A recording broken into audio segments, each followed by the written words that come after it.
The movie begins with a pilot rushing through the airport as he is running late for his flight. Brody Torrance... What a name. Was forced to work his holiday runs out of Singapore after beating an intoxicated customer who got into an altercation with several flight attendants. As he tries to get through security to make it to the aircraft, he receives a call from his daughter, whom he plans to meet in Hawaii after he is done with the flight. It is New Year's Eve, and his daughter is worried that he wouldn't make it in time to spend the new year together. However, he assures her that he will be there, hoping there won't be any delays. Being home for Christmas on time is for losers. Brody Torrance makes it for New Year's. Fortunately, he reaches his aircraft in time, where he learns from his co-pilot, Dell, that the flight officer has not yet made a visit. The two pilots then get to know each other as Dell shows Torrance the bad weather situation that they will face on their way. As they chat, the flight officer enters and informs them that Trailblazer 119, their aircraft, would set off for Tokyo with 14 passengers. Torrance, at that moment, expresses his concern about the weather and suggests an alternative route for the flight that would help them avoid the weather, but the flight officer cuts him off and tells him that the weather might clear by the time they reach there, and taking the other route would add more hours. In addition, doing that for an almost empty flight is just bothersome. Unable to oppose, the two pilots just agree. Next, a flight attendant enters the deck and introduces herself as Bonnie, before informing Torrance that he was needed in the jetway. With that, he leaves for the jetway, where he is met by police officers with a handcuffed person. The man's name is Louis Gaspar, and he is being extradited on charges of homicide. Torrance is concerned that a handcuffed felon will make the passengers uneasy, so he tells the officer to keep away from them. The officer, named Knight, agrees and takes the seat at the end of the plane with Gaspar. Shaking off the uneasiness, Torrance meets the other flight attendants, Isabella, who he recognizes. Did we...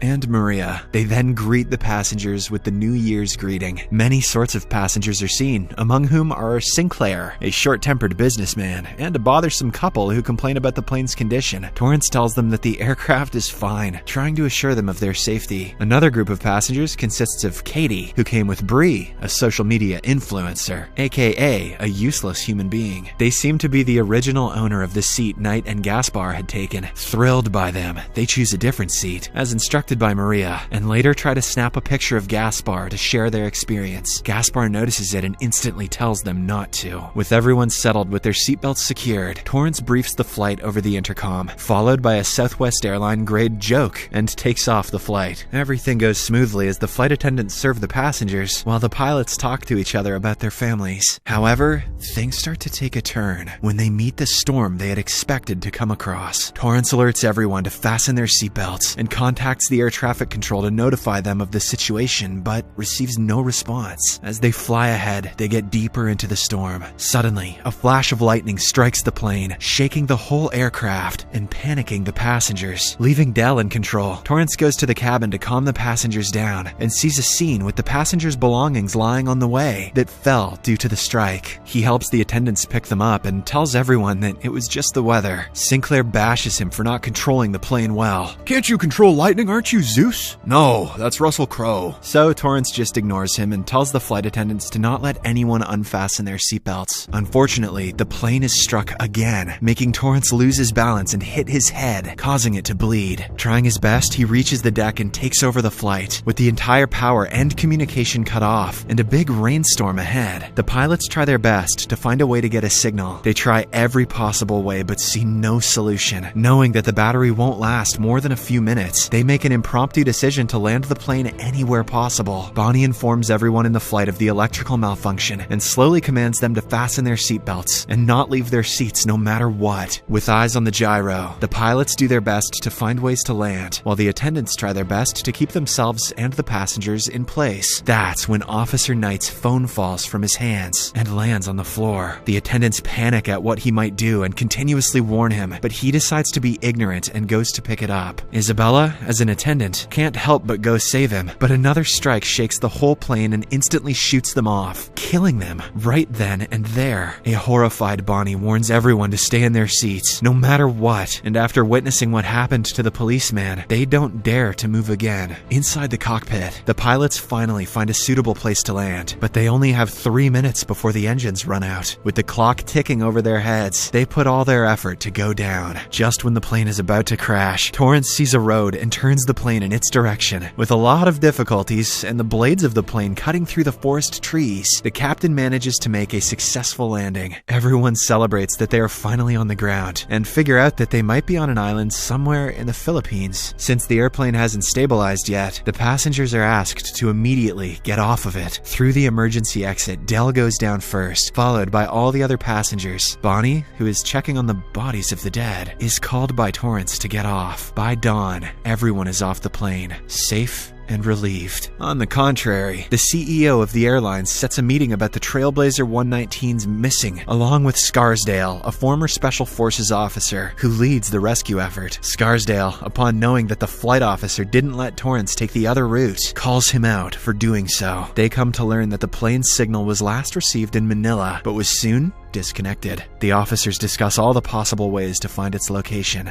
In the next scene, Bonnie asks Torrance about Gaspar and hands him the keys to his handcuffs, which she found while evacuating the plane. Torrance and Del go over the map trying to locate where they might have possibly landed, and find out it is Jolo Island. Upon hearing the name, Del freezes. He informs Torrance that it is an island ruled by heavily armed anti-militias who are known for killing and robbing. Torrance decides to hide this from the passengers, to not cause a state of panic. Instead, he tells them that they might have landed in the Philippines and that they will try to find a way to ask for help. He then helps them set up a tent outside. Sinclair, being the man that he is, protests that they stay inside the plane, to which Torrance replies that staying inside the plane was a big no, given the power cut and the heat. The passengers take Torrance's side and tell Sinclair that he should just appreciate what the pilots did. Hey, piss off, Sinclair. Thereafter, Torrance and Del go to check if they can get the power back on. However, they fail to do so. Torrance goes inside the plane and wraps the dead bodies. Driven by his curiosity about Gaspar, he checks the officer's bag and gets off after getting his gun. He changes into a different shirt as Del packs his bag with some water. It turns out that he wants to go find help and take Gaspar with him. After informing all the passengers that it might take some time for the rescue to reach there, Torrance tells them his plan and uncuffs Gaspar. The two then set off to look for help. Back in the headquarters in New York, everyone is still looking for clues, but they find none. Given the little information that they could be in the Philippines, Scarsdale uses every connection he has to help the people out. At last, the mercenary Black Ops are called in for the rescue mission. Going deep into the forest, Torrance questions Gaspar about his intentions because he found a pocket knife while going through his belongings. However, a mysterious Gaspar gives him no information. Then we are introduced to the chief of the anti-militia, Junmar. He is informed by one of the villagers of the plane landing. Furthermore, he tells them that it landed near the mines. Junmar concludes that it could not be the army since his spies didn't give him any such information. Torrance, on the other hand, is alone now because Gaspar fled midway. He reaches a warehouse where he is able to make a call after fixing a few circuits. He calls the airlines and notifies them of the whole situation, but the person on the line doesn't understand him well. Before the line gets cut, Torrance then calls his daughter Daniela, who is worried sick by now. She picks up and learns everything from him. He then tells her to get the information through to the airlines that they were on Jolo Island. You only live once, Daniela, so get me the hell out of here. All of a sudden, he gets attacked from behind. He tries his best to break free, and after a long while of struggling, Torrance manages to knock the attacker down. Simultaneously, he hears gunshots and gets his gun ready. With footsteps approaching near, he meets Gaspar, who then hands him a rifle. While on their way down, Torrance sees a bunch of dead bodies of people who Gaspar killed. They then find a camera with a video, through which they learn that foreigners were robbed in that place before them. Worried that the same will happen to the passengers, the duo rushes to them in the robbers' van. The passengers happily stand up, hearing the sound of the vehicles, but soon get thrown off by the gunshots, knowing it's not the rescue that they had hoped for. Torrance and Gaspar reach there just in time, as the robbers are taking over the passengers. They forcefully take the passenger list from Bonnie and ask for Torrance, but no one tells them who he is. Just then, a girl tries to escape and is instantly shot. Her boyfriend cries for help, but he gets mercilessly killed too. The terrified passengers are then evacuated. Torrance tries to interfere and help them, but Gaspar holds him back, knowing that going in front of the robbers as the captain would be foolish. Junmar orders two of his men to take everything from the passengers that could give them money. Gaspar and Torrance then capture him and force information out of him. They then find out that they are headed to Dandulit village, but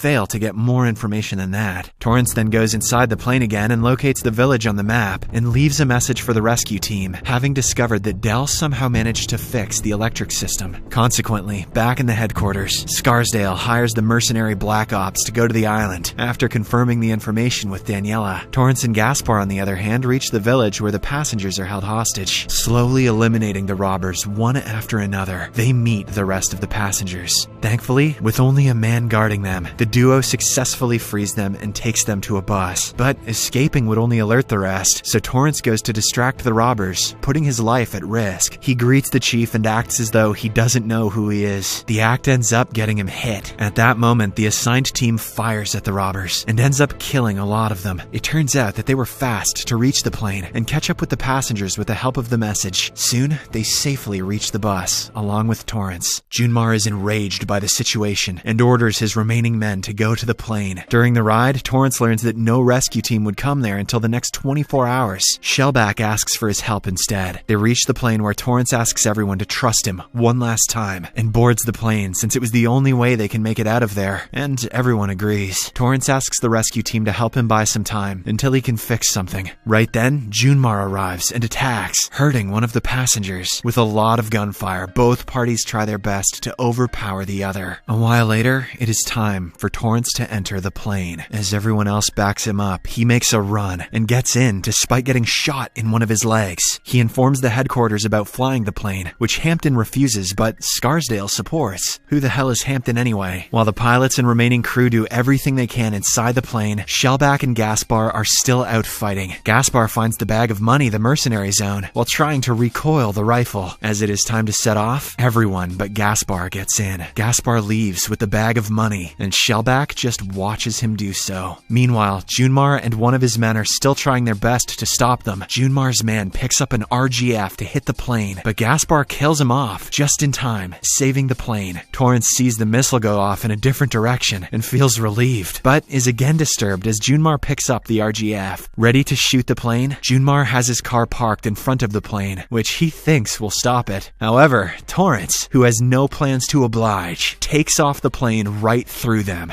This is Jolo! With the help of the air traffic that is finally connected via the rescue team, they find an airport near, just reachable with the plane's remaining capacity. Torrance successfully lands the plane, in a place where there are no more attackers this time. He is congratulated by the applause of the passengers. Finally, everyone gets off the plane. The movie ends as Torrance gets off after them, as a hero who saved